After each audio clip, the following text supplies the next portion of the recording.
కదా. కాబట్టి ఆ పొంగలి తిన్న అనుభవం చాలు. అసలు ఎవరెవరికి తిరుప్పావై వచ్చన్న దాని మీద క్వశ్చన్లు వేయండి. తిరుప్పావై ఎవరి దగ్గర నేర్చుకున్నారు, మీరు ఎక్కడ ఉంటారు, ఏ ప్రాంతంలో ఉంటారు అనే విషయాన్ని తెలియజేయండి. ఎవరు మాట్లాడదు. ఇంకో బాబాయ్, మన మచిలీపట్నంలో ఇంకొక వినూత్నమైనటువంటి కార్యక్రమానికి శ్రీకారం చుట్టబోతున్నాం. సహస్రగల తిరుప్పావై అర్చన అనేటువంటి కార్యక్రమాన్ని. మీకు త్యాగరాజు ఆరాధనోత్సవాలు తెలిసిన ఆ ఊరిలో వెళ్లి అందరూ కలిసి త్యాగరాజ స్వామి కీర్తనలు పాడతారు. రామదాసు ఉత్సవాలు తెలుస్తాయి, రామదాసు గారి కీర్తనలు పాడుతుంటారు, అన్నమయ్య కీర్తనలు పాడుతుంటారు. మీరందరూ జ్ఞాపకం పెట్టుకోవాలి ఏంటంటే, ఈ అన్ని కీర్తనలు కన్నా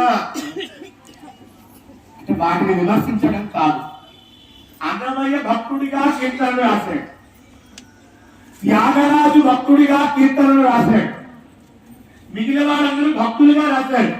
కానీ ఈ కీర్తనలు, ఈ తిరుప్పావై పాటలు సాక్షాత్తు లక్ష్మీ అమ్మవారే పాడినటువంటి పాటలు.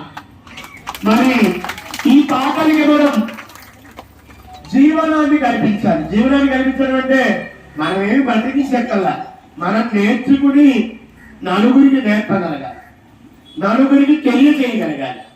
ఇట్లా మనం నేర్చుకుంటే రేపు వచ్చే మార్చిలో ఒక రోజు ఉదయం పూట తిరుప్పావై గోష్ఠి గానము అందరూ కలిసి పాడతాం. మళ్ళీ పాడడం గారు మాకు సంగీతం రాదండి అని అనకండి, సంగీతం వచ్చిన వాళ్ళు కనిపిస్తున్నాను, సంగీతం రాదండి అనకండి. పాడటం ఎలా పాడాలో ఈ లోపల మేమంతా ఒక ప్రిపరేషన్ చేసి పెడతాం. గోదాదేవి పుట్టిన ఊరిలో సెక్షన్ కండక్ట్ చేస్తారు, ఎట్లా పాడాలి ఏమిటి.